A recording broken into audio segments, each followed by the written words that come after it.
Assalamualaikum warahmatullahi wabarakatuh. Baik, nama saya Alif Gemo Aprillah. Ini saya 19612183. Saya mahasiswa manajemen Malam 1, ingin melakukan riset, melakukan tugas dari teknologi informasi, dampak negatif teknologi informasi. Yang pertama yaitu pornografi. Dampak ini sangat paling buruk di bagian teknologi. Kenapa? Karena orang bebas mengakses internet pada berbagai gadget, membuat banyak orang bebas mencari konten dewasa. Bahkan konten ini bisa ada di blog-blog seperti di Twitter, di Facebook, atau di iklan, sudah bisa masuk. Pemerintah sempat memblokirnya, namun sekarang konten dewasa tetap merajalela. Yang kedua, kecanduan game online. Awalnya game ini memang sangat baik. Sebelum tercipta internet, game online ini memang sudah ada seperti Dingdong, Tamagotchi, banyak lah. Tapi karena sudah semakin maju teknologi, sekarang sudah banyak game online seperti PUBG, Free Fire, Mobile Legends. Terus karena para anak muda-mudi zaman sekarang ini atau zaman milenial, mereka terlena oleh waktu karena game online ini. Bahkan pernah kejadian gara-gara Free Fire, salah seorang kejadian dia terinspirasi sehingga menembakkan masyarakat di bagian Arab.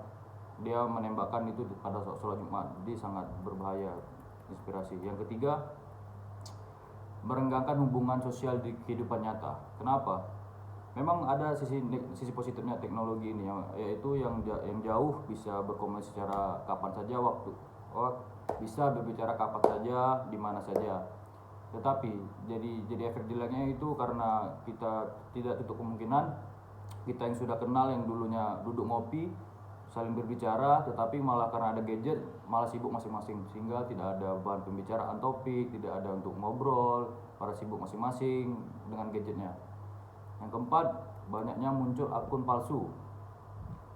Di media sosial sangat bebas kita membuat akun dari Facebook, Twitter, Instagram, bebas. Mau kita pasang DP, foto profil bebas.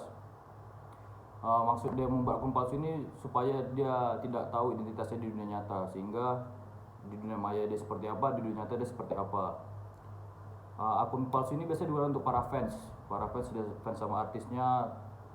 Bagus kalau dia mensupport artis, tapi malah dia mengujarkan hate speech dan komen-komen yang negatif seperti itu. Yang kelima, radiasi dari gadget. Sebagai mana kita tahu kan, gadget ini mempunyai radiasi sangat tidak baik. Dilarang juga kalau kita tidur taruh HP di samping bantal, itu sangat tidak baik. Jadi lebih baik di bawah bantal atau lebih jauh berapa sentimeter dari bantal, karena radiasi sangat kuat. Dan sangat dianjurkan juga kita tidak menggunakan aplikasi gadget ini 24 jam, karena itu tidak baik bagi kesehatan.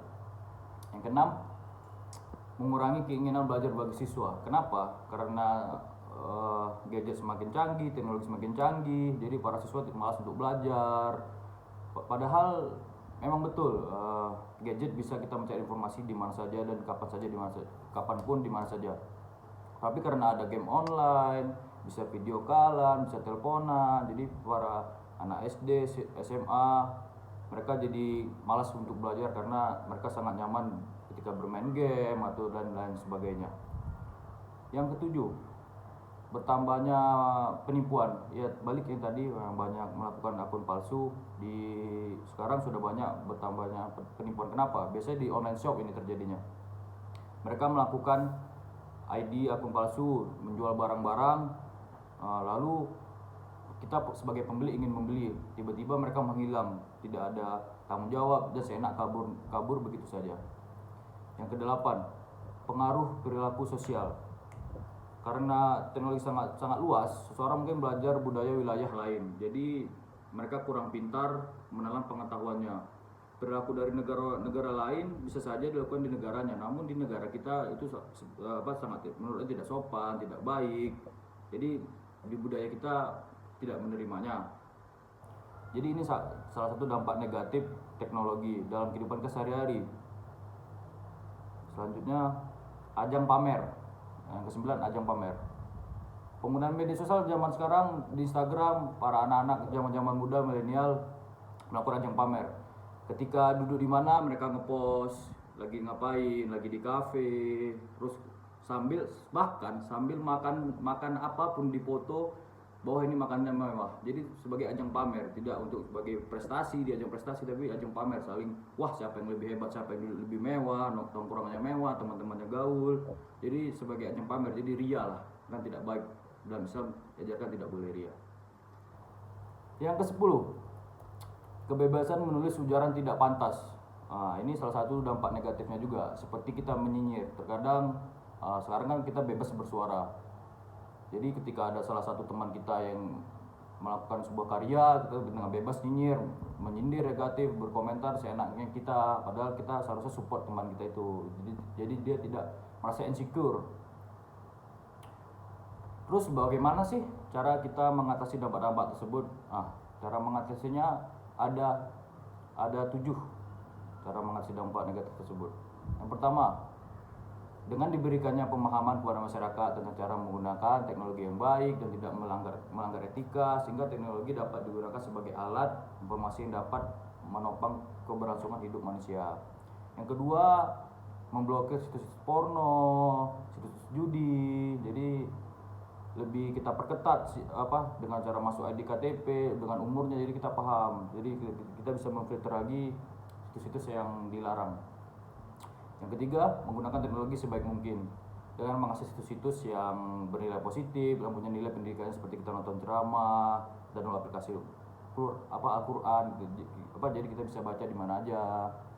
Yang keempat, tetap menjaga diri agar tidak terpengaruh oleh berbagai penawaran yang ditawarkan oleh situs tertentu tanpa mengetahui manfaatnya. Yang kelima, mengatur waktu penggunaan teknologi agar tidak memunculkan rasa candu, karena kita harus batasi minimal sehari itu kita harus ada 2 jam tidak menggunakan HP. Yang keenam, tidak terlalu mengekspos berbagai kegiatan harian kegiatan kita, karena memunculkan kesempatan bagi orang yang jahat untuk mengambil keuntungan dari hal tersebut. Kenapa saya bilang seperti itu? Ketika kita update, kita lagi di sini nih, lagi di kafe, otomatis ada orang tidak suka kepada kita, tiba-tiba dia datang ke kafe itu, jadi kan tidak baik seperti itu. Yang ketujuh, berinternetlah dengan sehat. Maksudnya berinternet sesuai dengan kebutuhan yang Anda butuhkan, jangan berlebihan. Ketika Anda ingin mencari informasi, Anda cari informasi aja, itu cukup. Ketika Anda ingin melepas stres, ataupun ingin melakukan game online, cukup untuk melepas stres dengan 1 jam, 2 jam, tapi tidak lupa dengan waktu. Jadi seperti itu. Baik, itu cukup dan sekian yang bisa saya dapat sampaikan. Apabila terlebih terkurang saya mohon maaf.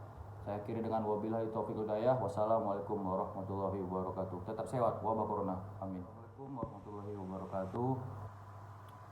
Baik, nama saya Alif Gema Aprillah. Ini saya 19612183.